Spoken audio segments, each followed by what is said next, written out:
How to switch Google account in Chrome on mobile. Hey everyone, welcome back to the channel. In this video I'm going to guide you on how you can switch Google account in Chrome on your mobile phone, so make sure to watch the video till the end. If you want to actually switch your Google account in Chrome in mobile, all you have to do is go ahead and then first of all launch Google Chrome. Then I would recommend you go to google.com. So just open your Chrome and go to google.com, and right here you will see your profile picture.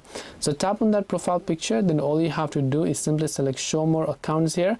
Then depending upon which accounts you've added on your device, simply switch to that device, and then you'll be able to see the account has been switched. Now you can search for whatever you want right from here on this particular Google platform, and this way you'll be able to switch Google account in Google Chrome and mobile. Hope this video is very helpful. If you have got any more questions, feel free to leave them down below. Thank you for watching till the very end of the tutorial, and see you soon in the next video.